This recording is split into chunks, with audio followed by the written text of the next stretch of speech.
New edition of the Patriots Beat podcast here on the CLNS Media Podcast Network and on Patriots Press Pass. I'm Evan Lazar, joined as always by Alex Barth, and almost exactly 1 week from right now, the Jacksonville Jaguars will be on the clock and the NFL draft will officially begin next Thursday, 1 week away. It feels like at this point, I have not covered a draft, Alex, where there's less of a consensus of what's going to happen really at any point in the draft. And I think in a lot of cases, the lack of star power, the lack of quarterback star power in particular has lessened the draft excitement a little bit, right? I don't know if there's really as much buzz about the draft this year as years past outside of our bubble. But I love these types of drafts. This is what, for people like us, this is what it's all about. Is you can have an opinion and it's not necessarily controversial to have an opinion that's a little bit different from everybody else's because there isn't as much controversy with this draft or isn't as much groupthink with this draft. And I don't think that that's just in the media. I think that's around the league and in league offices as well, that there isn't. It's a flavor draft. What's your cup of tea? What's your scheme? What are you looking to try to do? That's a big question here going into this draft. It's going to be fun because there's going to be a lot of different moving parts at the top, I think. And you know what? There's, for people who really get into the class, right? Like us, where my spreadsheet's at like 220 players, something like that. Yeah. There's so many weird prospects. And I mean that in the best way. I mean, like Troy Anderson with his whole positional change background, right? A guy like Tariq Woolen. There's some real FCS D2 prospects in this class, whether it's Zion McCollum. Jason Poe is not a guy we've talked a lot about, but he's gotten some run. The two tackles, right, are not, well, one power five, one non-power five guy, one group of five guy, and then one FBS guy. There's like all these really interesting day three running backs that we haven't to them, but both kinds of backs, right? There's so many niche players in this draft. Like, most years, everybody has maybe one or two guys where you talk about, well, outside of the top 100, who do you like? And because I get asked that question a lot. And I normally have one or two guys that I kind of fall back on. I'll normally have one on each side of the ball. I have a different answer to that question every week now. There are so many interesting, fascinating players late in this draft. You talk about the uncertainty at the top. I think late in the draft, it's so, how deep can you and this is more for us than the teams because they're doing the digging, obviously, but how deep can you really dig? Because you keep going. I think, wow, I found this guy. I'm not going to top somebody who's more interesting than this one, right? I'm not going to get more interesting than Johnny Petreshin out of Pitt.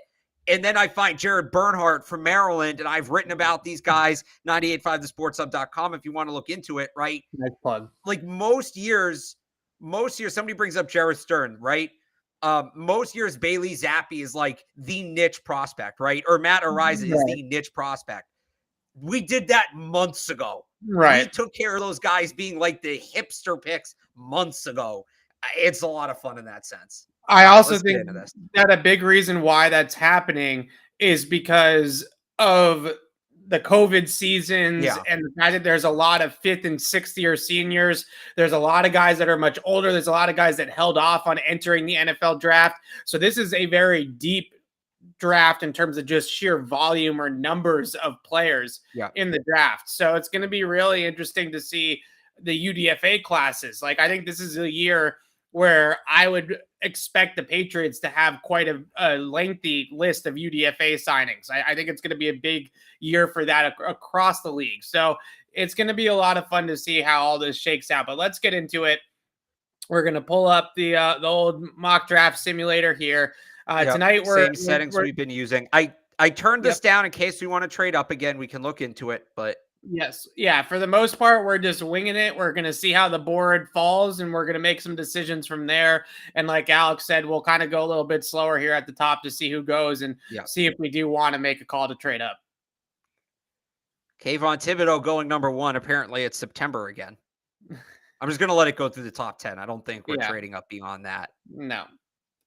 Jamison Williams in the top 10. Let's go, as he should be. Yeah, so Jamison Williams and Garrett Wilson, 2 wide receivers already off the board. So I think that's still here. Stingley is still here. I don't think Stingley gets by Houston again at 13. They pick again at 13. It doesn't. So I think 13 is the highest the Patriots can realistically trade up. These are both cornerback needy teams. So let's see what happens here. Yeah. Whoop. And yeah, there he goes at 12. Okay. So if you're not getting them, I mean, the only other position we're trading up for is wide receiver, and there's still a bunch of guys on the board. So I think we let it run down a little bit. Yeah, I think that the conversation to me to trade up, I think it starts at 17 with the Chargers. But again, we talked about this last week. The Chargers have very similar needs on their team to what the Patriots have. So I don't know. It's tough for me to envision the Chargers trading out of 17 and giving the Patriots Chris Allave or giving the Patriots Jordan Davis or something like that, so when they could very much use a player like that on their own roster. I agree, Jordan Davis. Do they need? I mean, they got Mike Williams, Keenan Allen. Do they need the receiver really? They've been talking. There's a lot of buzz about receivers there. I think the main reason being that stupid nerd Keenan Allen's starting to get up there in age a little bit, right? So maybe that's a piece of it. I don't know. Yeah, let's run this down to 17 because Baltimore is not trading. They have too many needs. Yeah, the Eagles and Saints chose those draft positions a couple weeks ago. So they and we said this last week, but the way to trade up here would be the Eagles or Saints package their picks here, like the Saints package 16 to 19 or the Eagles package 15 and 18. They move up, and then the team that traded back there moves one of those picks. Like the way I see it, one of those teams moves up to 7, and then maybe the Giants trade out and want a future asset. So yeah, unfortunately, maybe that's the PFF. Look, added punters. That was great. And they made it so you can trade players. That's also very good.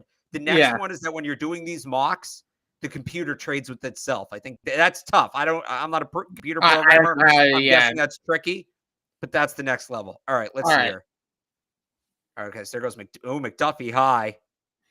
You're on a little bit of a delay tonight for some reason, so just weird. Okay, be wary of that. Allave still here. Okay, I think Allave probably goes at 17 if we let the Chargers pick. So this works on the trade chart. I don't know if can you see that? Yeah, I can see it. I don't know. It feels to me like the Patriots have too many holes. I'm just not 100% sold that Bill Belichick's going to want to trade up for a wide receiver. I understand the optics of the league now. Look, I've written about it. We've talked about it ad nauseum. The league is changing. The wide receiver value is changing. Matt Groh came out last week and said they got to be aggressive. They have to be proactive about shopping for wide receivers. They can't just sit back and hope that one falls.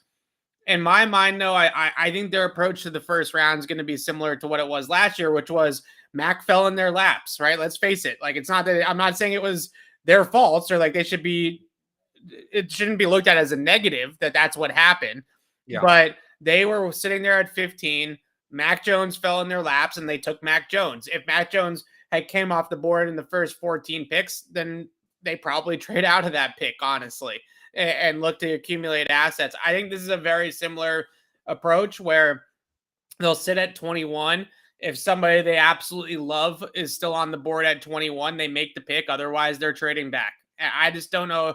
I can't part with picks in this draft to trade up for it. I just can't. So we could also move back from 54 to add picks, but then that's basically my mock draft I'm publishing on Monday. So for the sake of keeping that, like literally, that's where I got this trade from. I think when Matt Groh talked about, teams around the league need to be aggressive, I'm reading between the lines there. He wants to be aggressive and go get a wide receiver. But for the sake of not spoiling my mock draft, which will be up Monday on 985sportsup.com. And look, we did this last week with Jordan Davis, and he fell to 21. Yeah.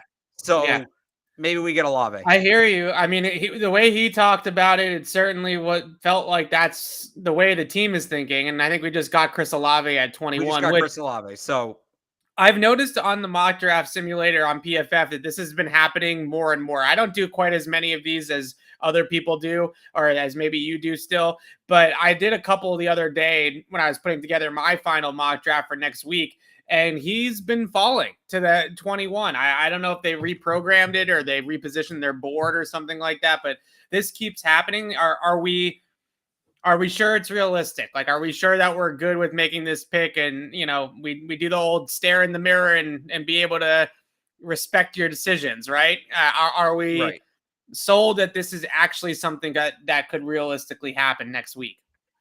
So let's look at why it happened. So, I mean, I'm just going to start here because all of these people are going top 21. So Malik Willis went, and I think there's a chance that happened. So here's why it happened. Karlaftis, Booth, Zion Johnson. Those three players probably, like, I would guess Allave goes somewhere in this range. Yeah, right? I don't think Booth is going in the top 20. I think his injuries and his lack of tape at Clemson, he only played 15 games at Clemson. I just don't.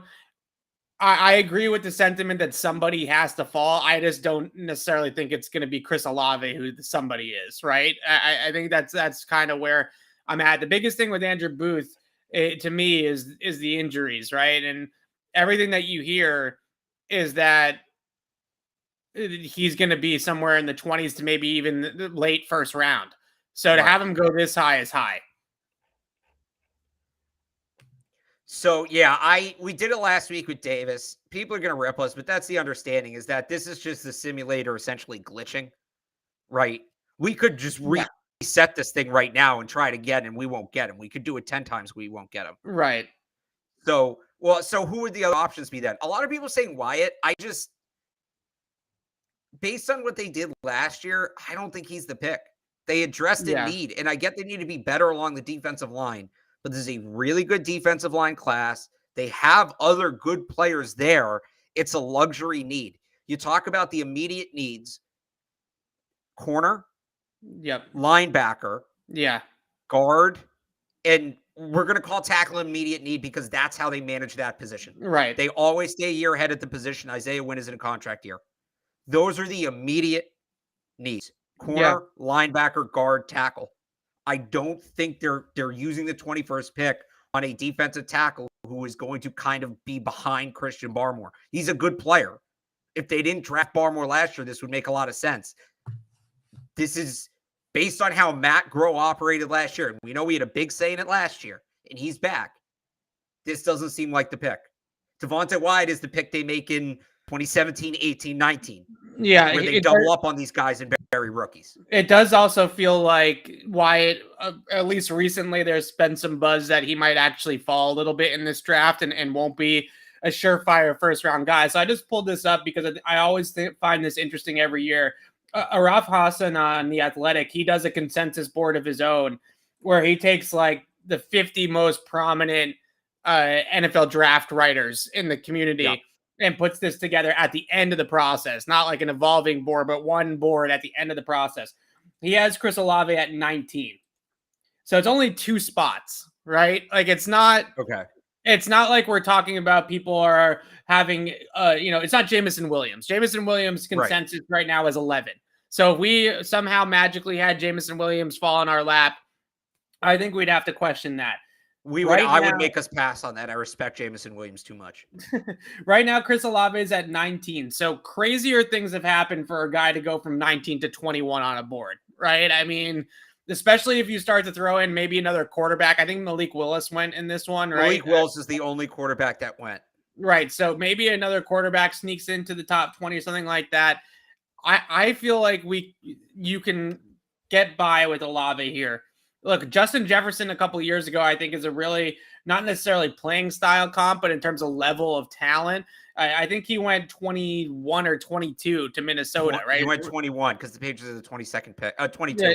The Patriots are the 23rd pick. Right. So we're talking about right in the same exact range as Justin Jefferson here. I'm looking at this too. Last year, so they have him what? Not two ahead of where we would take him. Yes. Mac Jones on the consensus board we used was 13 last year. There you go. 2 picks in the top 15 is a lot bigger. I might be okay with it. Weirder things have happened. We've done this exercise a lot. It's ultimately to teach people the players. People know the players. Yeah. I think I'm okay with it. All right. Although somebody said passing on Allave is the most Belichick move you could make if you really want to simulate what they would do. I think it's Matt Groh's board. I think Matt Groh has the keys more. Bill ultimately has final say, but I think Matt Groh has a lot more pull than people realize. We have texted back and forth. Yeah, we have texted back and forth a lot about how I will probably decide to maybe take a walk to the Tobin Bridge if the Patriots pass on Chris Allave at 21. Yeah. So I'm right there with all of you. I don't think you can pass on a guy like this. And look at that, Evan. This comment's meant for you. After missing on Justin Jefferson, we deserve Allave to fall. I agree. All right, let's do it. Chris Allave. We talked ourselves into it. And then I'm going to let it run 54 because we're not going to trade up again. Probably not. So you don't think we're not going to trade up again, right? The one guy that I've sort of gotten it. Well, take Chris Olave. That's who we're taking at 21. When I look at corner, we're not back up into the first round. I'm going to go to the end. No.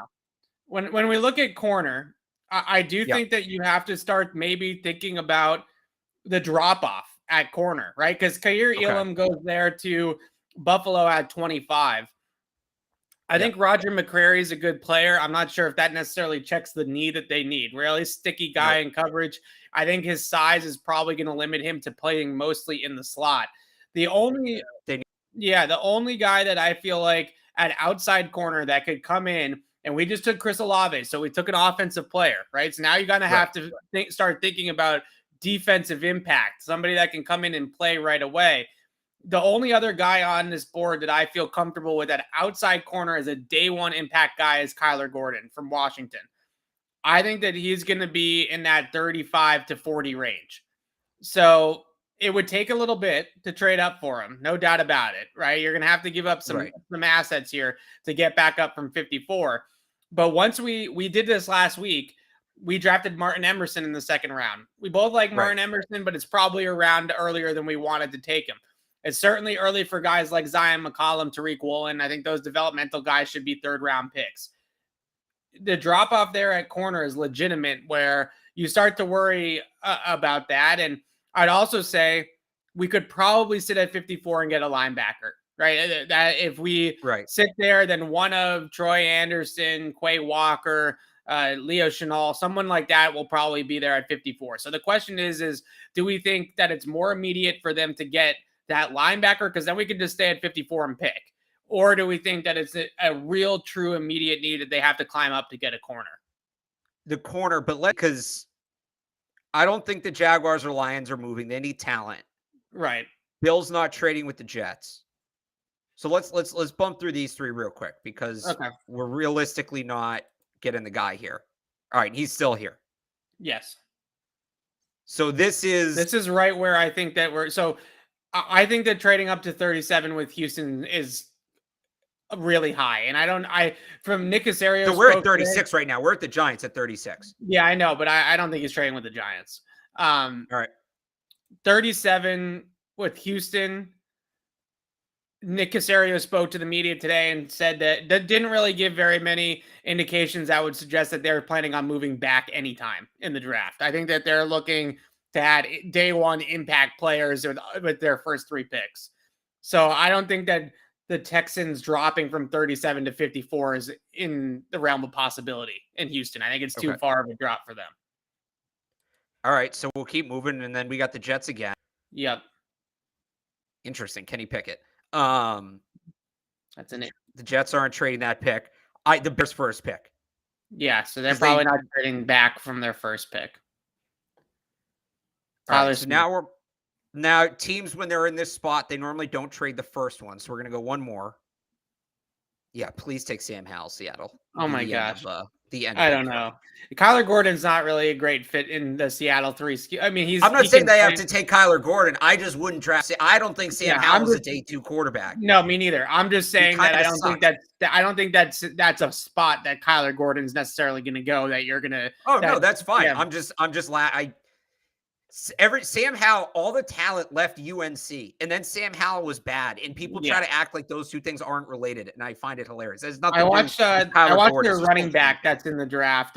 Chandler, Ty Chandler, They generally have good running backs. Out of the corner of my eye, I was, obviously looking at Howell a little bit too, and my goodness, is that tape bad? He's just worse Baker. Look at what's going on with Baker right now. He's just worse Baker. All right. Horrible. So here, moving up 41 to 54, we would need to give them 146. So we need to give them about 40 points worth of picks. So that would be, and probably more, because you have to overpay to trade up. So, I mean, we'd pretty much have to give them 54 and 85 or 54 and a future second. So we couldn't give them, so I don't mind the idea of the future pick, right? Because they protected all of their comp picks by not going out and signing a bunch of free agents, right? So they are going to recoup a lot of these picks. Like the fourth round, they have 2 fourth rounders next year already. And then they're going to get another 4th rounder in the comp pick formula. So, or maybe it's a 3rd, right? For JC. I'm trying to think if they get, we'll see what happens with the formula, but they're going to get another day 3 pick, at least one. Right. So they're going to recoup some of that asset. So I don't mind if we can, I don't know if 54, 127 and a future 4th is enough. No, it would be 54, 127 and so it would be 54, 127 a future 3rd. They don't have that. Right. They don't have the 3rd yet. Right. So it would be 54, 127 a future 2nd. Okay. We could also, or we could package the 2 5ths, 54, the 2 5ths in a 2nd. Okay. I like the 2 5ths in the 2nd better. I like keeping 127 because I think that gives you 4 solid bites at the apple, right? There is a real chance. So here's what I will say. There is a real chance if you do this trade, you have 1 top 100 pick next year. Right. I don't think they're doing that.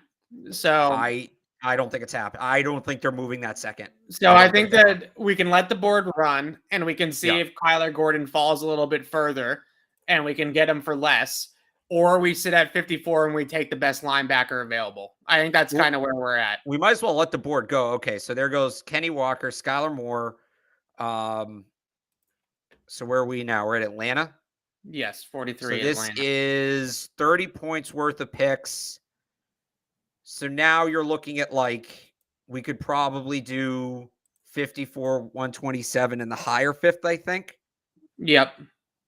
So that's 126 plus 11 is 137. Yes. So we need to give him a little more. If he can get to Minnesota, we basically need him to get 3 more picks. All right, let's give it a whirl because I still like the idea of taking linebacker at 54 anyways if this falls through, right? So it's not the end of the world. So more Peach be able to pause this in time too. That's the other tricky thing here. Okay, there we go. Now it's respecting the speed. Thank you. Go faster than that. I broke it. Whoop. Okay. Jaquan Brisker. So he did make it. This is crazy. This is a big fall for Kyler Gordon. This is probably now we got to play our game again. Now is it realistic? I think it is, but I think he's a top 50 pick, but back end of the top 50, I guess it's not terribly unrealistic, right? I mean, I think this is a little bit crazy, but not so the totally one thing we're doing here, we're leaving a massive gap. We're going almost 100 picks without taking a player. We are. But the question that I have that I also kind of wrestle with when I do these mock drafts myself is, do they need to prioritize volume, right? I guess, because next year they do have a lot of free agents. They're losing almost half their roster. Not right. No, they do need to prioritize volume. Yeah, I do think that volume is important to a degree, but I don't know if it's more important than impact, right? I think they see them as one and the same. I think they see them as one and the same. I think they see volume and impact as the same. You're going to have less of an impact with less guys because you have less shots at the board, and therefore you have less of a chance of hitting on then I don't think that they make this trade up until it's 5 picks, 4 picks, and all they have to give up is the 5th and a 6th or something like that. I'll say the number again. In the last 10 years, or no, it's 12 years. In the last 12 years, they've drafted 7 or fewer players just twice. They took 6 one year And then in 2017, they took 4, which was kind of a weird thing because they traded a first for Brandon Cooks and they lost a pick for Deflategate. Yeah. So they want like 7 is their basement. Yeah. If we make this pick, if we make this trade, it's 6. Okay. Let's keep it rolling. I think we keep it rolling. I think we keep the picks. If Kyler Gordon falls to 54 by some miracle. Nope, they to Washington took him. Okay. All right. Well, he wasn't going to fall. I think him dropping all the way to 54 is crazy. Okay. Anyways. This is crazy too. We just missed Quay Walker at 52. Yeah, I think that's going to be a real. I could see them moving up a couple picks for Quay Walker too. Oh, do you have the board of who we've taken, by the way? We took Allave with the first pick. Yeah, we took Allave with the first pick. We're still working here. Look, he's staring right at you at the top of the board. I understand that people want a little bit more athleticism, and I know Leo Chenal tested through the roof in Indy at the combine, but when you watch him on tape, he's stiffer than what he tested. Like I don't think his agility and his change of direction in space and his ability to cover cover in the passing game are as good as his athletic profile at the combine might suggest, right? I don't think this is a high level cover talent at linebacker. But that being said, there are very few prospects in this draft that do the things that they want a player to do at that position better than Leo Chenal when it comes to fitting the run, rushing the passer, just being an absolute menace in the box. Like this guy it checks all of those boxes. 250 pounds, a thumper, but got some new age athleticism to him. It's hard to argue that Leo Chenal is not a perfect fit for them. Like he really is, to me, exactly what they want at linebacker. But at the same time, I would say so is Troy Anderson, so is Chad Mumma. All three I don't think Troy Anderson. I think Troy Anderson's really raw. I don't know if he's quite as refined, and his processing I don't think is quite as good. Mumma's processing and refinement is fantastic. I don't know if he has the take on and the aggressiveness coming downhill like Leo Chenal does. So I agree with you that those guys are good too. They're not. Neither one of them are getting to 85 though. So if we're taking a pick here at 54, we got to decide which one we want now. Well, so can I show you a trade I've kind of been toying with? Sure. I want to make sure I get this right. So it's this. So we moved down 10 spots. We moved down 20 spots in the 4th round. We add an extra top 100 pick, and then this balances it out on the trade chart. Minnesota might suck next year. So that might be like a top 5 pick in the 7th round just to balance it out. But move back 10 spots. Yes, I'm brutal.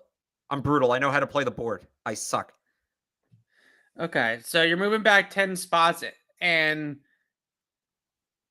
why are we throwing?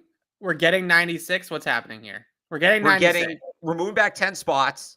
And we're adding moving back 20 spots in the 4th round. We're moving back from 127 to 145. Okay. We add 96 for adding. No, we have 85, 96, 64. Yes, we already took the wide receiver. So we're going defense with this pick, I would think, right? I mean, we got to go defense here.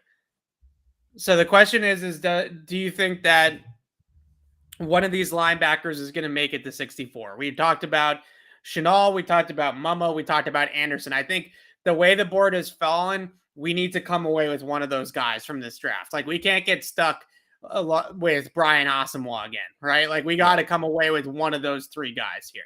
See, I'm just still so into the idea of adding the extra top 100 pick. Like that's to me, I think is such a focus. I mean, we could try. Yeah. I hear you. So the other team I would look at, we could do something similar. Niners. That's a good relationship there, right? I mean, that's just a little bit higher. We could throw Debo in. I'm kidding. Just Debo on top, no problem. So this, and then we have to throw on one of the 5ths too. No, we don't. That was a different one. Yeah, we do. So then there's this, where we don't add any picks, but we move up into the 100. I don't mind it. I do think that the way the board is breaking right now, we should get away with it. Like we should get probably one of Troy Anderson or Chad Mumma. We're probably going to lose Leo Chenal in this trade. Okay. So See, I think with any of the three, you're happy. I agree. I think that you can find happiness with any of the three. Put it to that way. And I think the other way that I would also, to make the argument for you, the other way that I would also say is, although it was only a 2-year contract for Juwan Bentley, technically speaking, they have a Mike linebacker on the roster, right? And Leo Chenal is not, he's not a Will in their system. Right. He's not playing weak side. He's playing Mike. So Mike or Sam, depending on the package. Yeah. So Troy Anderson is the rangy linebacker. Like, he's the sideline to sideline guy. He's the guy that can be put in some higher stress coverage situations. So there is that as well, where it's almost like they don't have Hightower, but they have Bentley in that role. So they're kind of looking more for like a Jamie Collins, not necessarily another redundant Hightower. So I can feel the argument for Troy Anderson, and I like him much better at 61. We just got to cross our fingers that he gets there. That's basically where we're at. All right, I say we do it. I say we do it. Yeah, let's do it. Big old trade here. A lot of picks flying around. And so Troy Anderson went, but Leo Chenal didn't. So there we go. Right. So we can take whose else is that linebacker, just for the sake of argument? I don't think Mama went either. I could see this. I actually could see this happening. There's so much focus on the new age guy. And if the Falcons are like a year away, they can let Troy Anderson develop.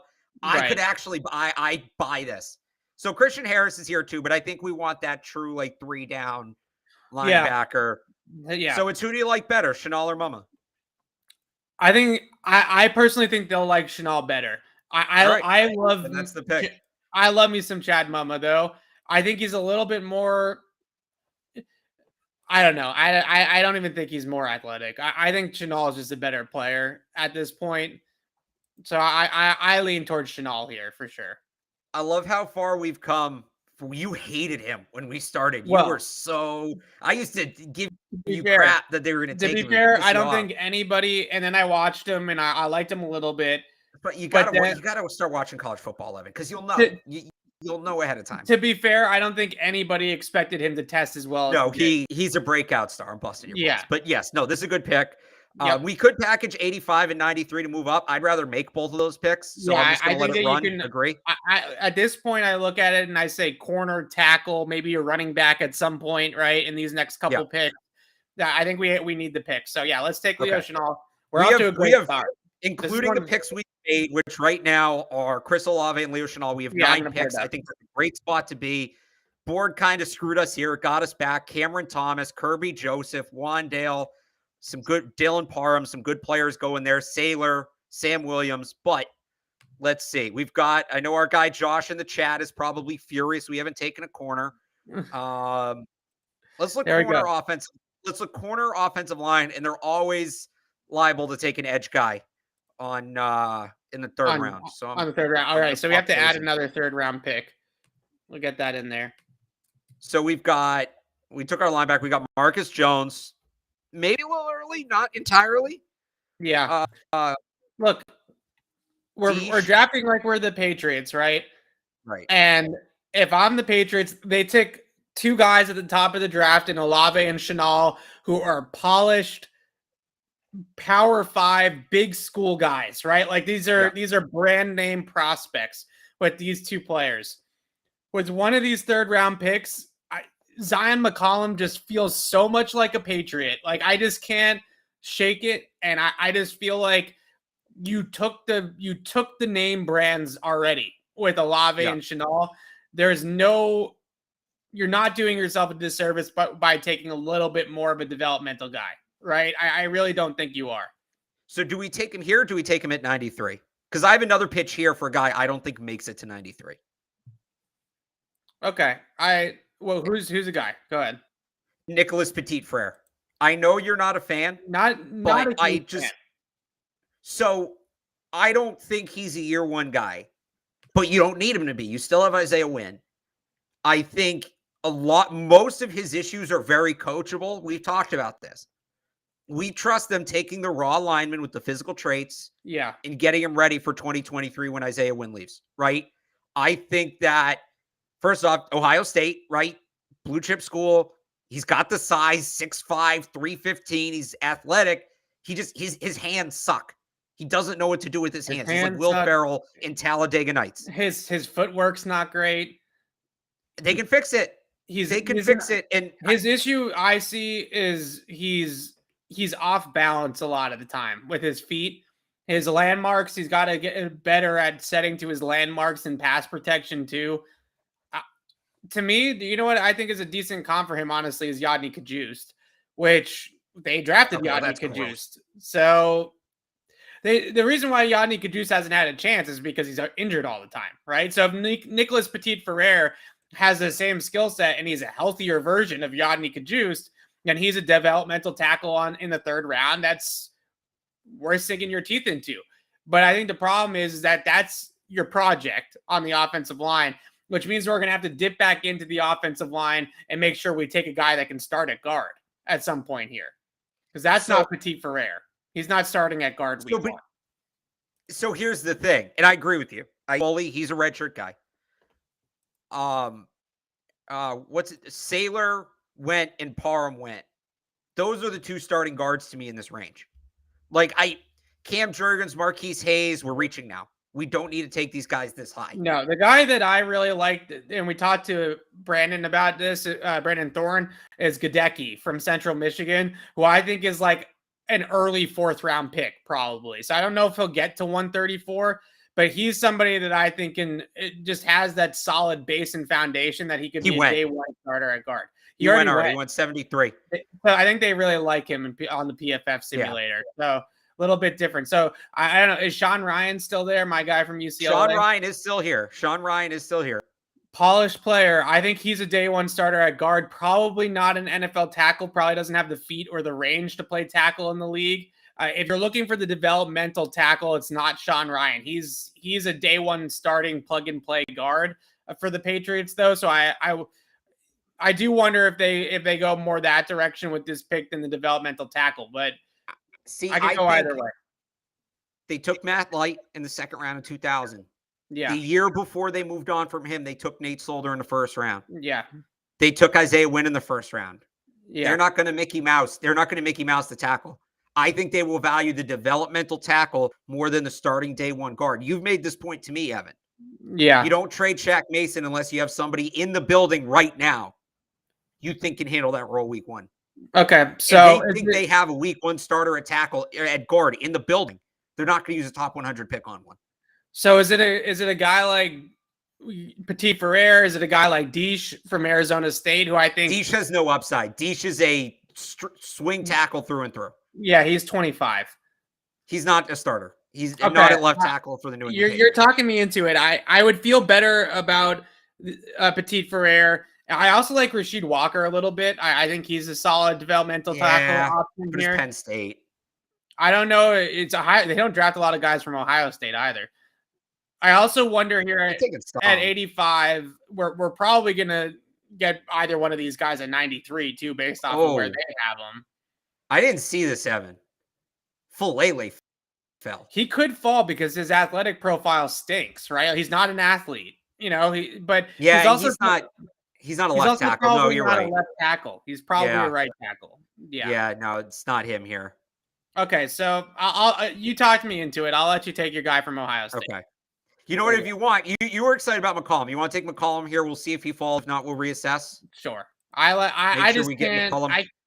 If they don't take a corner in the top 50, like if they don't take a Booth or a McDuffie or a Gordon or someone like that in the top 50, how can they not come away with Zion McCollum from this draft, right? That's true. He's literally their guy. Jalen Amore Davis, I think he's a prospect too. I really like, but he's definitely the other one that I think that they would talk about here, or maybe not necessarily here, but as that corner that they take in this draft. Yeah. They're going to have to get a real hard sell job about how good Amore Davis is in the building from Nick Saban to make that pick, right? Because that's the book on him right now, at least externally. So we'll see. Yeah. I wouldn't hate doubling up at corner either. Maybe we get a shot at him later. We do need to fit Alabama in at some point. But we'll take Zion McCollum here. Don't you agree that the Zion McCollum round or two reach is just that? No, it makes sense. Yeah. And then Josh McDaniels and Dave Ziegler got us. Petit Ferrer next pick. Although Martin Emerson goes here, like that could have been McCollum. Yeah. So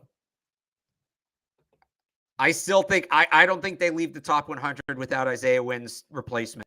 I don't know who it is from this group. I hear you. If we want to say they break the trend and go Rasheed Walker, like, do you believe he has the side of a franchise left tackle? Franchise left tackle is lofty in the third round in any mock draft, but I do think that he can be a starting tackle. Specifically left tackle. Yeah, I love his power. I love his grip strength. I think he's got a really strong upper body. I think he can move people in the run game day one. I think he's got that kind of functional strength about him.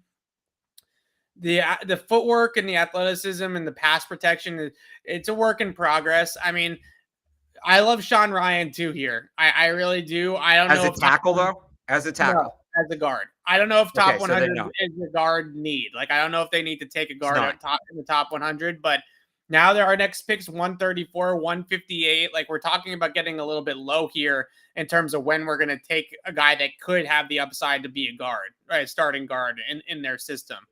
So Joe Thuney was the third round pick. Shaq Mason was a fourth round pick, right? So this is about where they start to have this conversation. I think the tackle conversation is more pressing. I hear you. All right. Well, yeah, Fortner's still, like, there are still, I think Rasheed Walker could break the mold in terms of Penn State. Okay. Where I know we have always been on that angle, right? That they don't love Penn State guys. I mean, we're just hammering the Big Ten right now. Yeah, why? It's a good conference. So no, it is the second best conference in college football. But we got to hit the SEC later in this draft, though. I think Rasheed Walker's got starter potential. I mean, all right. All these guys at this point need some work, right? You know, the one other thing I'd say about Rasheed Walker is that he made 32 starts, so he has a lot of experience. Okay. So that's a big thing too that I think that they would like at that spot, right? This is not Bernard Raymond started 18 games at a low-level school in Central Michigan, you know? So this is a guy that's got some experience to him. Yep, I just want to make sure nobody else obvious fell. I don't really think so. Yeah, no. A couple months ago, David Bell's first-round pick. Remember that? Good times. Big Ten. No, Rasheed Walker's the guy. I think they're going tackle here. All right, let's try it. Let's take Rasheed Walker. All right, so while this zips through, you want to just pull up the board, refresh the top 100 there? Yes. So we just completed the top 100. We got it. We got Chris Allave in the first round, fell in our laps, had to do it. Leo Chenal, really, really good fit for the Patriots at linebacker, plugs the gaps, can rush the passer from multiple alignments, can place him in space, much better athletic tester than we expected. I think that he just checked so many boxes there. Zion McCollum, I really think Zion McCollum is going to be a stud in the NFL eventually if he's on the right coaching staff with the right coaches. I think the Patriots, the way that they develop corners, I know they haven't had the best of luck at the top of the draft developing corners, but I think that he's going to be a really good player for them. To me, I think Zion McCollum is Kyle Duggar 2.0, just a corner instead of a safety. I think it's exactly the same thing. Great athlete, great tape down at that level. Rasheed Walker from Penn State, grip strength, strong, burly guy. I think he's got good length. I think he's got good upper body strength. I don't know. Maybe there is some upside there with his footwork and stuff like that. Refine it a little bit. I think you could you're going to get a really serviceable right tackle. I think maybe you can have a left tackle there too as well. So I think what we got here, 2 picks at the top with Allave and Chenal that I think make a day one impact immediately. I think Zion McCollum. No, I think this is a good draft so far. Yeah, I think Zion McCollum and Rasheed Walker are a little bit more long-term, right? Developmental type of style. But that's fine. That's fine. They need corner, they need whatever. But right. Tackle, you have a year with that guy. I think that's fine. Yep. So I wouldn't hate, back to the board here. I don't hate doubling up at corner. I don't. Josh Jobe is still here. Josh Jobe is still here. I think be an interesting pick. So Kobe Bryant's still here is a good pick too. Yeah. There's some interior linemen we'll get to a little bit later. Nobody really right now. I do love starting day 3 with the running back. They've done that. We've got. So we haven't talked, I don't think at all about him. Tyler Algier from BYU. really interesting when you're looking at the Patriots. You're nodding. Have you watched them? A little bit. I've done a initial stages on the report. So he's first off, he doesn't fumble, which is that's Yeah. where you look at okay, Patriots. And I know we've talked a lot about pass catching backs, but with Damian Harris, and he's not that at all. He's a power back. No. But with Damian Harris on a contract year, 5'11, 224, ran a 4.6 flat. Again, he's one of these guys, he doesn't lose yards. He doesn't gain yards, but he doesn't lose yards. He's hard to tackle, and he holds on to the football. That's their guy. Now, so is Hassan Haskins, who we can get much later. Yes. But it's a little bit of a fall for Algier. They also, if we're doing it, they don't really draft BYU guys. If we still haven't taken like a defensive lineman or an edge, which is probably something we should address. Yeah, they would definitely do this at some point. So, I mean, if we want Matthew Butler and Neil Farrell are like the nose tackles, right? Or the interior D linemen. Yeah, I like Neil Farrell. Me too. I think he can play for them. I don't think he's going to be a difference maker, but I think he'll play. I think he'll be a solid guy. Well, they just need they able to eat blocks. And look, we can get one later. We can wait. We can get Benio. We can get Marquand, Noah Ellis. So I really like Christopher Allen from Alabama. I know a lot of people are talking about Amar Davis. Christopher Allen had a similar injury-riddled career at Alabama, right? He's another level. Amar Davis wasn't hurt. He just didn't play. Alabama had a ton of good corners. Right. So Christopher just couldn't get on the field. Christopher Davis he was hurt pretty much for 4 straight years. Yeah. But he's got Patriots edge setter written all over him if they can keep him on the field, right? I mean, he's a strong, well-built, thick-framed edge rusher. Like he's a power. Yeah. It's too early. He's too early. I'm just saying when we're talking about edge rushers, okay. Like I think a guy like Christopher Allen in the 5th round makes a lot of sense for the way that they want those guys to play. I also don't it might be a little early for him here too with the 40 time, but Kieran Williams from Notre Dame is really interesting. And that's another school that they don't draft from either. So we got to keep doing this where they don't draft from this school. But the reason why I say he's interesting is because he is by far the most pro-ready receiving back in this class. Not even close, by far. And especially in pass protection. And James White's coming back from the injury. There's clearly not sold on J.J. Taylor as a player. I don't know if they think that J.J. Taylor is an NFL player. Brandon Bolden's not in the building anymore. There is a very real possibility that they will not have a receiving back to play if they don't take one, right? I mean, there's a real possibility. And if they need to also think about the fact that they might have to have the receiving back play as a rookie, then Kieran Williams is the only one of this group that I think has a chance to play as a rookie in the Patriots system. And that's lofty as it is. Shane Vereen didn't play as a rookie. Right. Woodhead didn't play as a rookie. White didn't play as a rookie. But if they absolutely need to put a rookie out there on 3rd down, the only guy in this draft that has the resume to do that is Williams. So, I mean, I wouldn't go that far. Maybe outside of the top 100. You don't think that James Cook could do that? Yeah, I guess so. Yeah, I guess you're right. Outside of the top 100, sure. So, by the way, I would add this too. For the Notre Dame thing, I'm looking at this right now, and thank you who pointed this out in the chat. So they haven't taken a Notre Dame player since 2007. Yeah, but prior to that, they actually took 1, 2, 3, 4, 5. They took 6 under Belichick. He might just hate Brian Kelly. Now, I wouldn't blame him. Brian Kelly's gone. I mean, he's still a Brian Kelly player, I guess, so it doesn't really work. But, they might dip back in Notre Dame again, and they might just bail on LSU. Brian Kelly's, not a good coach. Yeah. How Notre Dame players rarely hit. I know there's a couple in the league right now. Claypool's one of them, but yeah. So the question that I have their busts. So the question I have here is, do we double up at a position like corner? Yeah, I think that's definitely not a terrible idea to hedge our bets there with Zion McCollum, or do we take the running back now? Because we could wait till 158 and probably get a solid running back. I would also put doubling up on offensive line, right? Getting a guard here isn't a terrible idea either. So I think there's a guard we can get a little later. I think Josh Jobe. I think Josh Jobe. He fell at this point, Yeah. and he was a first round pick at one point. He just had a down year. Right. Like remember last year they took a bunch of guys who were better 2 years ago than the year before?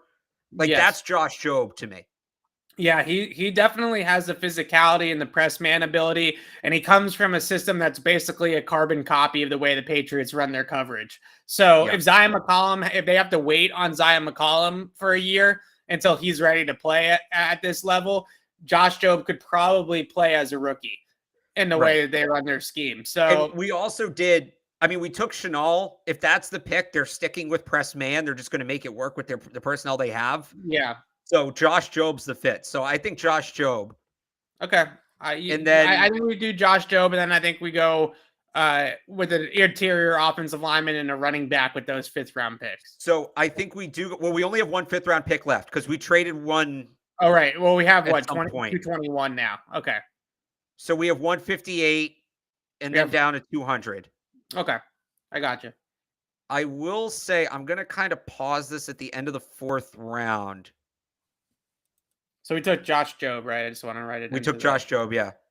Like, I don't know if he gets there. Like, I wouldn't hate moving up a little bit. Like, we could do. We could actually get our 7th back. So, like, this work. I think this works. Hang on, let me see. 144, 158. I'll tell you why I'm doing this in a second because I don't think he's going to get all the way down to where we would need to go. 15 points. We would be giving up 22. So that's a 7-point gap. And then we're trading what, 200? Sure. Yeah. Okay. So this works. I don't know if Kieran Williams is still here. If he went, that's honestly not who I'm moving up for. I want Tyler Beatty. I love Tyler Beatty. I really do. I think I was actually trying to move up to the last round, but I think Tyler Beatty is a dude. I think that guy's going to be a monster. He's really well built, like for his size. Like he's only 5'8", but he's a thick 5'8", right? Kind of like a Dion Lewis 5'8". You know, he's got thick lower half. I think he can take on contact and be just fine. Really electric with the football in his hands. Quick, little jump cuts, lateral quickness, in and out of the break. I think that he's going to be a really good back. I think he's much more like Rex Burkhead than James White in terms of his usage too, right? He can kind of do it all. Last year in college, I think it was 1,900 yards and 18 touchdowns for him. I mean, that is production wild. monster. Yeah. Plays some wide receiver too. Doesn't fumble. Another guy does not fumble. He had the most receptions over the last 3 years. He had the most receptions in college football or FBS without a fumble. We both love running back. So the only other thing I'd say is, people bring this up in the chat, we said we would do this when we felt we had a good draft. This is a riser range. This is a riser range here. So I'm coming around to the idea that they might draft a punter, but we already went Penn State once in this mock, so I don't think we can do it twice. And I think we took Jordan Stout last week, didn't we? I don't think so. We took EJ Perry. We took a quarterback. Oh, you're right. Stout that's so them to not. They're gonna like Stout better. You're right. They're gonna like Stout better, as much as I hate to admit it. Yeah. So I love Tyler Beatty. I think that that's a great pick. And one thing that they do really like, and we've already taken 2 guys at the top, and even if you want to talk about Zion McCollum in terms of college production at that level, they love guys that produce in college. Like they love big time producers like that. They always cite that. Whenever they draft somebody that had great stats in college, they always talk about it. That 1,900 yards and 18 touchdowns from Tyler Beatty last year is a monster number. Like that's a productive back. I love Tyler Beatty. I'm all for trading up to try to grab Tyler Beatty here. All right. So I wanted the last pick in the 4th round because they hate picking in the 5th round. So just pretend I stopped it in time, but that's fine. So this is we're going to get our, how do they have that? That's not Gilmore. How do they have that 7th round pick? Oh, because they got that from the Patriots, sent that to Miami for Isaiah Ford. And then Carolina traded some guard to Miami, and that's how they got it. So So let's make this trade. Yeah. People in the chat are bringing up an interesting point, Alex. We could try to trade N'Keal Harry for a pick. We could. So let's get to like 221 because we're not getting a top 200 pick for him. No. So let's get to 210 and see what the board looks like. But I was thinking that. But we agree Tyler Beatty here. It's a little high, but yeah. I think he's the kind of guy they would take high. And SEC and all of that. So I don't think Tyler Beatty's just a passing downs back either. Like I think he can do it all. He's kind of a slot receiver. He's a fun player. So, all right, now we do have a little bit of a gap here. We have about a 50 pick gap here, but they don't like the 5th round. They're fine with this gap. They've had gaps like this before. When they make this many picks early, right? You know they've had gaps like this before. So here's our draft so far: Allave, Shenault, McCollum, Rasheed Walker from Penn State, the tackle, Josh Jobe, and Tyler Beatty from Missouri. I think we got some dudes in this draft. I like this one. I mean, we got lucky with Shenault and Allave falling in our laps at the top, but hey, we'll take the luck. You know, the simulator messed with us early. So look, it's getting us back in the later rounds. Look at what happened here. Ty Chandler, Hassan Haskins, 2 picks before, and honestly, Smoke Monday would have made sense here too. Yeah, would have been a pick. So, okay, so hang your guard. I do. This is a guy I'm a little late on, but I like him. Josh Ezeudu. Okay. North Carolina. I don't know if you've watched him. I watched North Carolina's run game today. So which guard? That's a very good question. Yeah. I don't remember off the top of my head. You're asking the guy who can't tell his left and his right apart. But basically, here's the best way to sum it up. And I thought Lance Zierlein did a good job of this. He just needs to be coached up. He's got the size. He's got the athleticism. He's got the mentality. His technique's just kind of a mess. That's their guy, especially here. You know who else is in the 6th round? Michael Onwenu. Yeah. I don't know that he's week 1 starter, but he could be a year 1 starter. You get to November, you need to make that switch. Right. So the thing about it is with, you know, I can't remember him specifically, but obviously I watched the run game as a whole, watching Ty. I'm going to tell you which side he played in a second. I'll give you his size too. So the biggest thing that stands out to me every single year, and look, North Carolina's had some really, really good backs come through there, right? Like Michael Carter and some of the other backs that they had. Ty Chandler's the one this year. He's a really solid back. So some of it could be the fact that they've had really, really good running backs as well, but they always block it up well. Like they have a really good run scheme. There's a lot of blocks in there that you are NFL style blocks. Like you see guys pulling, you see guys comboing, you see guys double team, you see guys scoop block in the zone game. They do a bunch of different things that NFL teams do. It always seems like the first couple of yards are easy for the backs. I really like what North Carolina has put on tape in the run game for 2, 3, 4 years going now, and they keep on getting their running backs drafted. Maybe the offensive lineman deserves some love. So I'm looking this up right now. He was their left guard. Yeah, that left guard played some good games. He did. He's been their left guard, 6'4", 324. Or sorry, played at 324 last year. He was down to 308 at the combine, so he's probably going to play about 315, 320 in the league, right? Right. And I just saw something else I wanted to tell you. The NFL comp is Alex Redmond, who they like. He's on. I believe he's still on their practice squad. No, he's free agent. But did they let him go? Okay. Did they bring him back? They might have brought him back. They like Alex Redmond. Is the point. Yeah. He's been on he was on their practice squad for a long time. That's all I know. So their other guard is draftable too. So I was right that they blocked it up well, right? I mean, those guys blocked it up well. So all right, you've convinced me. I'm game. Let's do it. That's what I'm looking for. Let's do it. So then, I mean, I'm feeling pretty good right now. Oh, raise a win. There we go. 216. That's too low. Oh my God. Let's just look at the positions. So, no, okay. I thought maybe Bailey Zappi fell.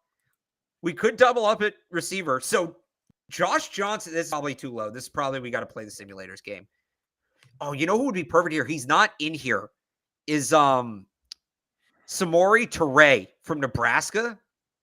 Yes, I know who you're talking about. He's not in the PFF simulator, but this would be a great spot to take him. Can you pull up Edge? Like my guy Christopher Allen probably went, right? So no, he didn't. And this is the spot to take Christopher. round. I think Christopher Allen's a great pick. Like, especially if Saban says to Bill, like, kid works hard, he's just always hurt, right? Like, where we like the kid, he's just always hurt. He's one of those guys that I've just heard so much about that if they had had him too, like, it would have just been ridiculous, right? They already had good edge rushers without him. If they had him too, you know, him, Will Anderson, all those guys, it would have been stupid.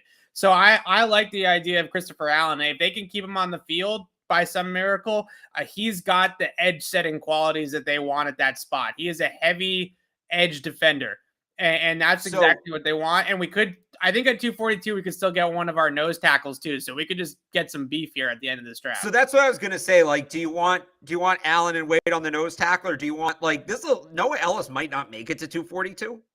Yeah. We want him. Between Noah Ellis, Marquand McCall, and I'm assuming that, like Hinton's still here. Like, one of these nose tackles. Hinton's not really a nose tackle. DJ Davidson would be the next guy.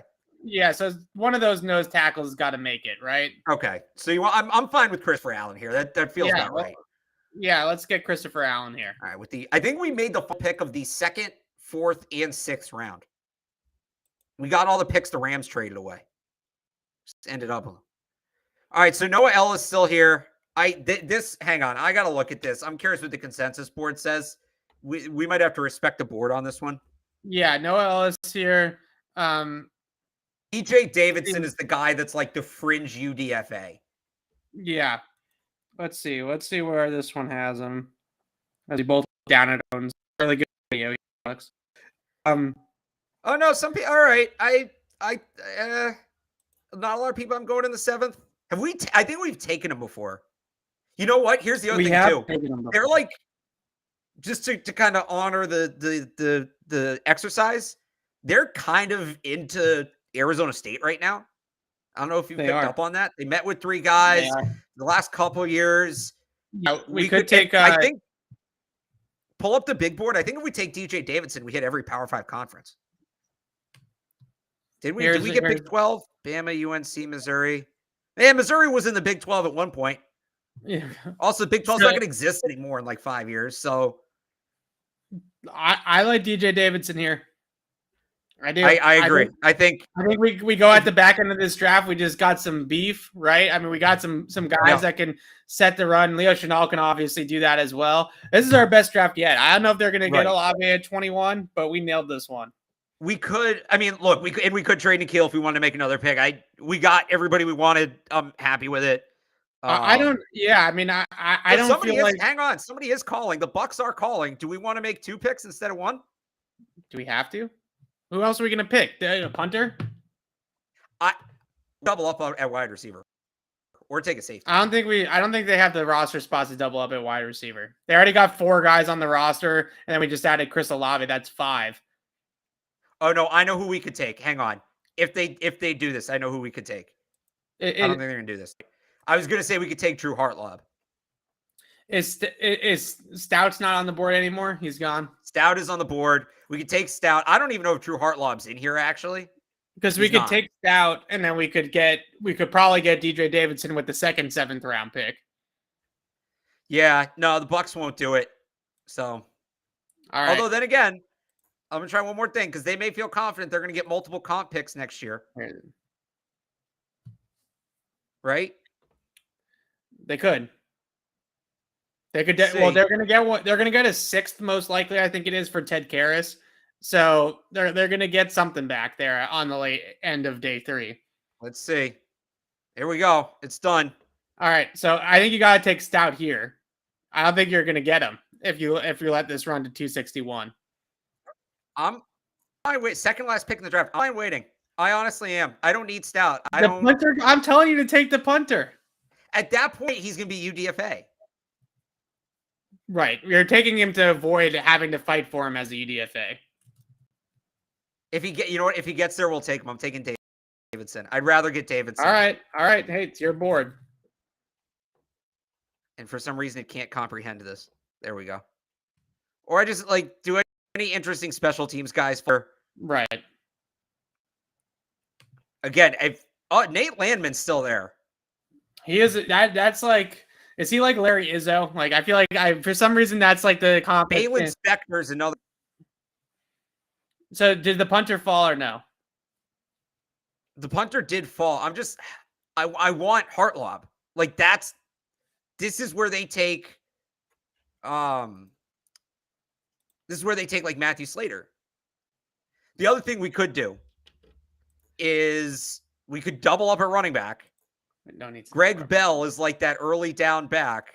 We don't need to double up at running back.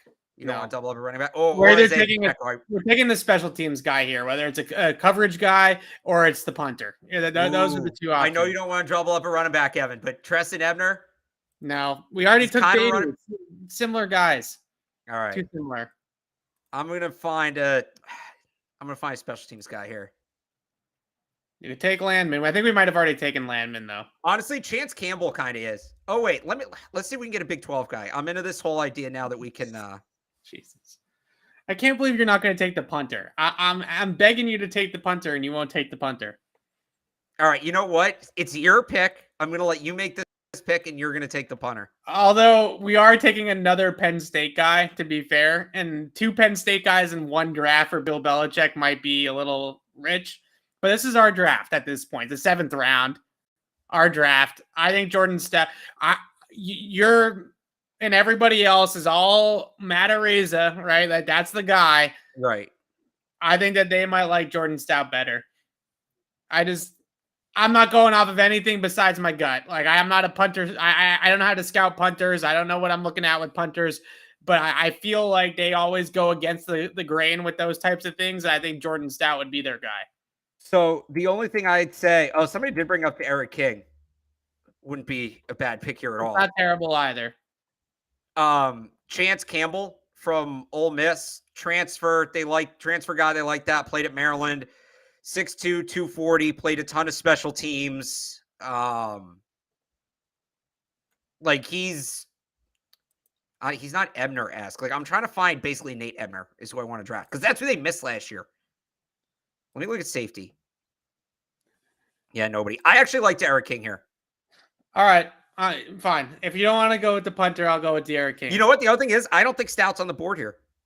That's fair. He might not be. Quentin Lake would have been the guy I was looking for. Let's go with Derek King because although I think that they would like to ideally bring Derek King as a UDFA, but because they got him, they got this extra 7th round pick, they can take him and not have to fight for it. No, you know what? You're right. I'm going with the Ole Miss guy. I'm going with the Ole Miss linebacker. You're right. Okay. Oh, no, John Ross. I keep trying to take Josh Ross. Core special teamer, team captain, Michigan. It's Josh Ross.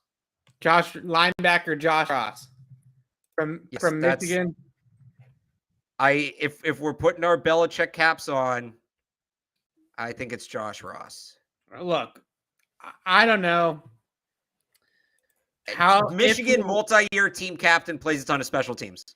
Yeah, in the chat, Alex is the best 7th round mock drafter there is.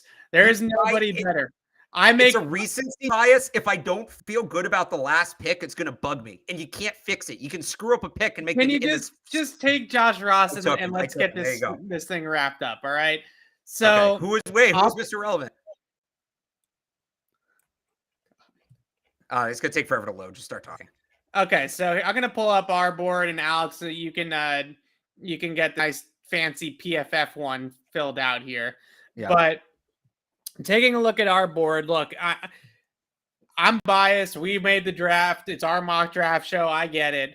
But if you're unhappy with this draft as a Patriots fan, then you're just not going to be satisfied with any of the mock drafts that we do. I think it's fair. Chris Allave in the 1st round is an absolutely slam dunk pick for the Patriots. On top of the fact that he is that number 1 wide receiver, I think his fit in the style of offense that they run, his ability to get open at the top of the route, run a complete route tree, a really, really, really technically savvy route runner already, probably the best body control of anybody in this draft.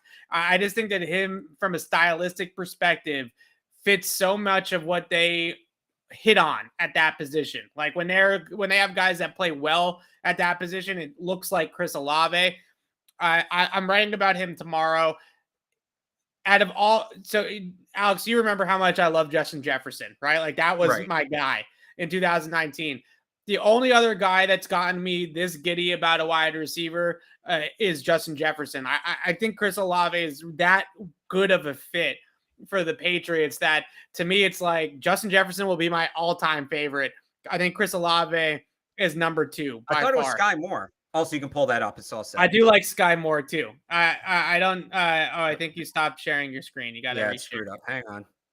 So Leo Chenal with the There you second go. pick here, not the like rangy coverage linebacker necessarily, but just such a Patriots prototype at You should that have it spot. now, by the way. Okay, yep, I got it. Yeah. Such a Patriots prototype at linebacker. PFF, by the way, this is the best grade we've ever gotten from PFF by far. Yeah, why is that? We did. I mean, Allave and Chenal falling to us at 21 and 61 are huge deals. So yeah. Also, Zudu is like the one guard it actually likes. So Chenal, downhill enforcer against the run, aggressive, instinctual, great blitzer. The one thing that they did a lot with him at Wisconsin that I think will translate is blitzing him over the center and the guard from on the line of scrimmage, like in a mug front look. The Patriots love to do that out of their diamond fronts as well. So I think Leo Chenal, his blitzing acumen, his on-off the line acumen, his downhill play against the run. And then you also, I know everybody's screaming for speed. This is a guy that tested extremely well at the combine. So in my mind, the perfect marriage, Alex, between their old school thumper and the new age linebacker. You're getting a little bit of both here. So you're not completely sacrificing what they've had in the past, but you also are getting a little bit more athletic than Jawan Bentley, Landon Roberts, those types of players, right? You're evolving a little bit here. Yeah. I mean, it's a lot. I think when I look at players of both linebacker and corner, it's how do you marry their concepts, the Patriots' traditional concepts, with some of the newer things other teams are doing and the new ways you need to defend it. And I think Chenal's probably close to the middle of that. He's probably a little more old school than a guy like Troy Anderson or Quay Walker, but he's close enough that I think he can get by. Yeah. So next here, Zion McCollum. I keep on comparing him to Kyle Duggar because I think it's such a good comparison, but he plays outside corner instead of safety. The best combine workout that we have ever seen a cornerback have ever in terms of all around athleticism. I ran a 6.48 second 3-cone drill. We know the Patriots like the 3-cone, 4.3 in the 40-yard dash at 6'1", 200 pounds. I mean, they just don't make guys like that. Like he's like a superhero playing corner. 13 career interceptions at Sam Houston State, dominated there, Senior Bowl invitation. He's Kyle Duggar. It just plays corner instead of safety. And we didn't take him in the second round. So we got him a little bit later than I could easily see the Patriots taking him in the second round. Like I think that they could easily reach on him. So I think getting him in the third round is a nice compromise. Like most people probably have him in the fourth. For the Patriots, I think he's a little bit higher. Yeah, no, and he's a guy they'll reach on. Like you got to remember to throw out the projections when it comes to Patriots. If they like a guy, they'll take him. You know, there are a couple guys we did that with later on: Tyler Beatty, Christopher Allen. But yeah, no, he's going to be a fit. He's going to come in. He's going to play.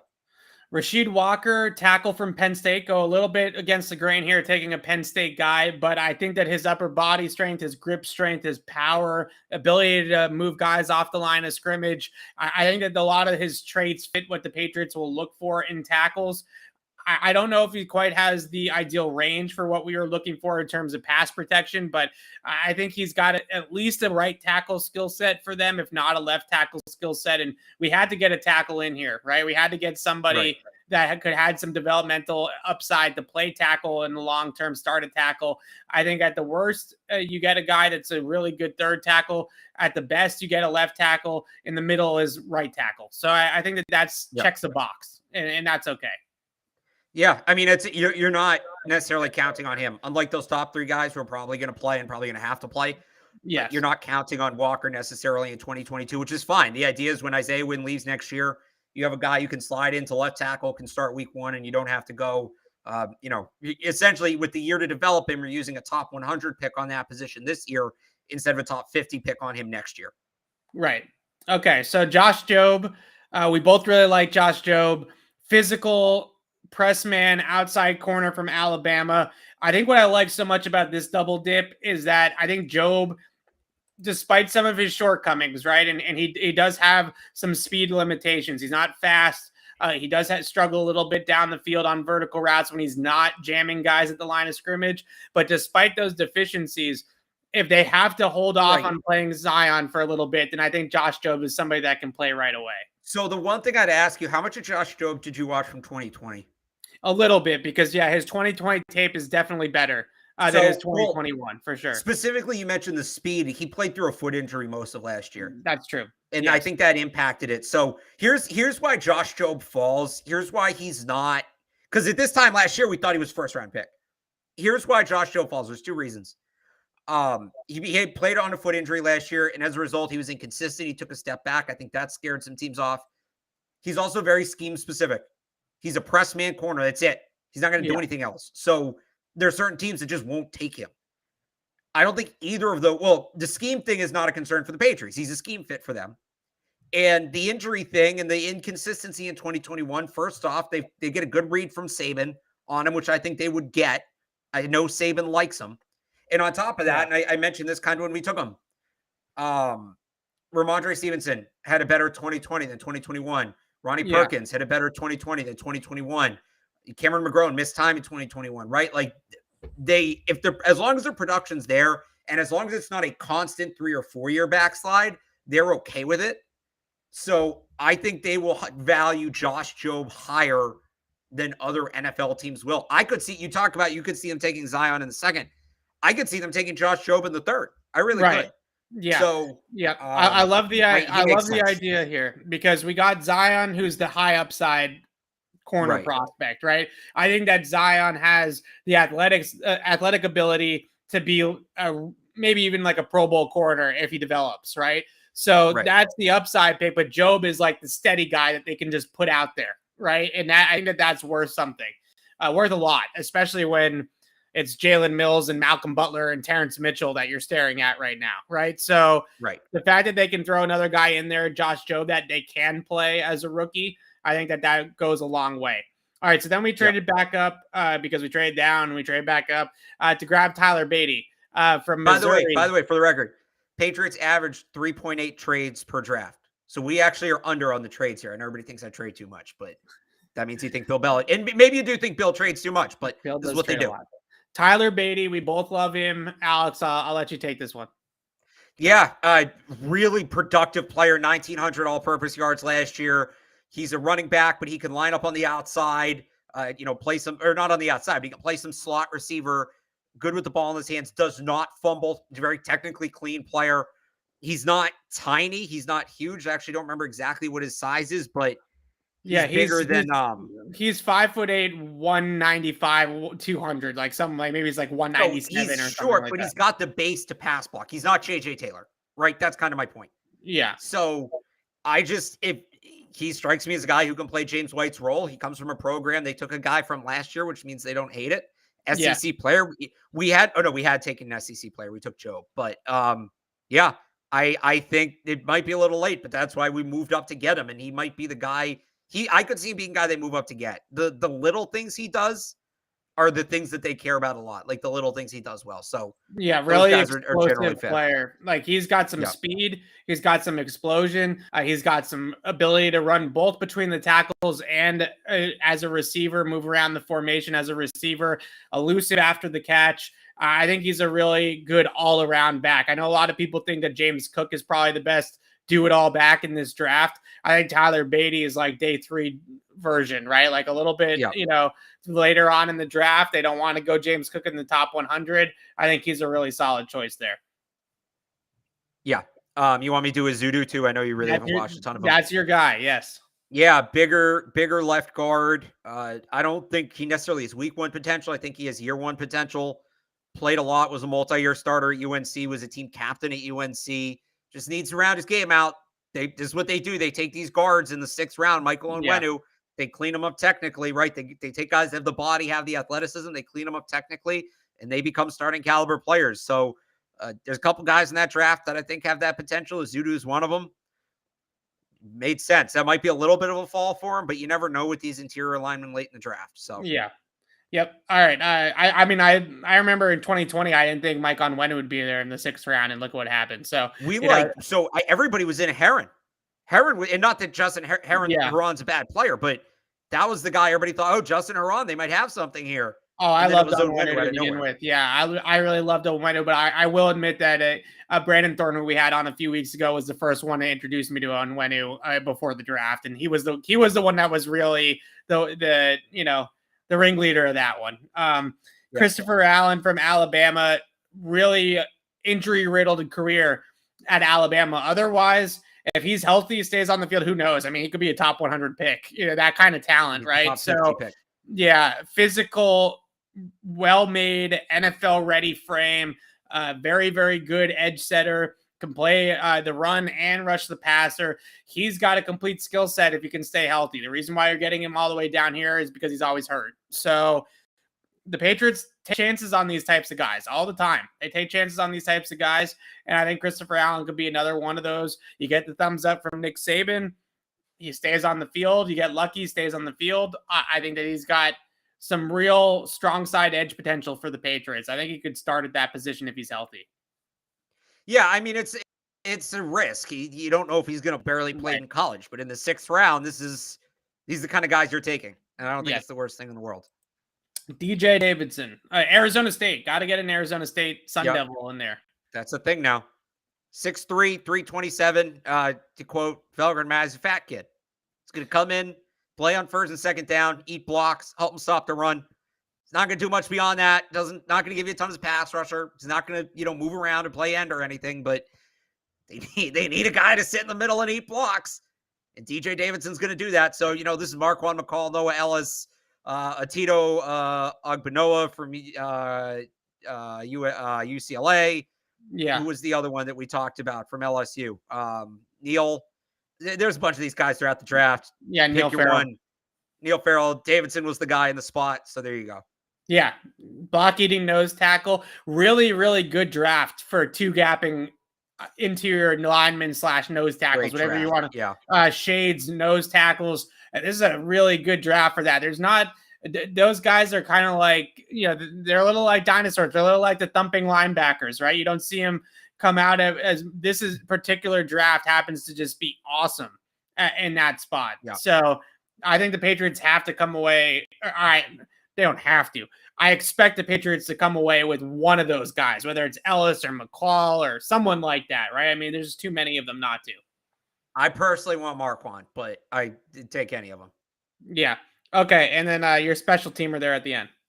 Yeah, Josh Ross, kind of weird player. He played middle linebacker for Michigan. He was a multi-year team captain. I just want to pull up his number of starts here. But he's going to fall in the draft. He played like downhill, early down, run-stopping linebacker, that kind of role. But he's 6 foot 227. So he's not big enough to play that in the NFL. He did run a 4.79 40. So basically the idea is he knows how to get to the football. He's a good tackler. He's not big enough to play linebacker. What do you do with those guys? Special teams. They cover kicks. It's going to be a really good locker room presence, leader, all of that. 7th round. Yeah, that's the pick. That's kind of the guy you're looking for. Yeah, so we're taking him here in the 7th round, which is great. And I know that Patriots fans... I wouldn't take him any earlier than this. He's probably UDFA. But so this is from his scouting report here. The first line. Ross is an intangibles guy who offers terrific leadership, competitive fire, and will likely play special teams. That's the whole thing. That's it. I understand a lot of Patriots fans roll their eyes at the special teams thing. I get it. Keep rolling your eyes when they get 4 punts blocked again next year. Like that. That's what I would say. At the same time, they weren't good on special teams like you just said last year. Secondly to that, Brandon Bolden's no longer here. Yeah. I think, Nate Ebner's, I think that was a loss. Like, I think that ended up feeling that.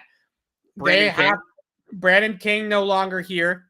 They have to soon replenish some of these guys. They got to get some of these guys, new guys in the building. We don't know how much longer Slater is going to play exactly. So they got to get some more of these kick game guys in. That they're going to prioritize that. I'm not saying that they have to, but they are going to prioritize that at some point. It's not going to be early, but at some point they're going to care about that. Yeah. No, well, so the other thing too, like you look at a guy like Josh Jobe, a lot of these Alabama guys play special teams because the roster is just so loaded. It's the only way they can get on the field as freshmen, right? So Josh Job's probably going to play special teams as a rookie. So you have two guys there. You have Job, who's probably more of a gunner. And I'm sure Zion McCollum could play special teams. Zion McCollum's going to play special teams. He's on the outside too. And John Ross is going to be an interior special teams guy, kind of the Nate Ebner, Brandon King role. And if Christopher Allen's healthy, he's probably in that role too. So they did get some of those guys. So this is a good draft. If the Patriots had this draft next weekend, I think we'd all be pretty happy. We'd all be if they get Allave right there, I'm thrilled. But we're all amped up for Allave. That would be great. This would be pretty cool. I think, you know what? And I'm not we made the picks. Obviously, I like all the picks, but Allave, Chenal, McCollum, Beatty, those four guys, those are guys I look at where I love it. If they walk away with a guy like that, that's a guy I'm going to be excited about for camp. That's a guy I'm really going to be, I think they really hit here. Not just they took this guy. It can fall into two buckets. It's here's why they took this guy. I can see why they took this guy. And then there's, I'm very glad they took this guy, right? Those guys fall into that second category. Yeah, Tyler Beatty and mini camp and OTAs is going to be a treat to watch, right? That guy is going to be a menace before the pads go on, and he'll be a good player with the pads on too. So I wouldn't worry about that. But Chris Allave at the top, Leo Chenal, we did pretty good here tonight. This is, I think, probably the one that will make the most people happy that we've had out of all the mock drafts that we've done.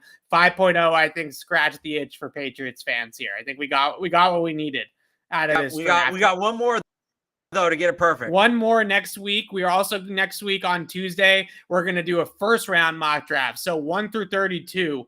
We'll do that on Tuesday. We will also do.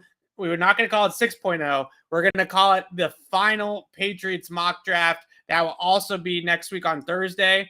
So Tuesday, get ready for the first round. I'm excited for that one. We've done a bunch of these already, right? We've done a bunch of the Patriots versions. 1 through 32.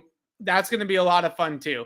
So we'll have that on Tuesday for you guys. We'll obviously talk about the first 20 picks and how that sizes up for the Patriots at 21 as we go through it as well. So it'll be a lot of fun. Maybe someday we'll do a mock draft without trades, but the Patriots aren't going to do any mock drafts without trades. So here's the thing, if I'm going to do it, I'm going to do it. I feel like that's all. Trades are half the draft. I feel like you're kind of leaving it on the table. You're leaving the house with one shoe if you do a mock draft without trades. I know people hate how I do them, but the other cool thing about this, Evan, we've talked about this.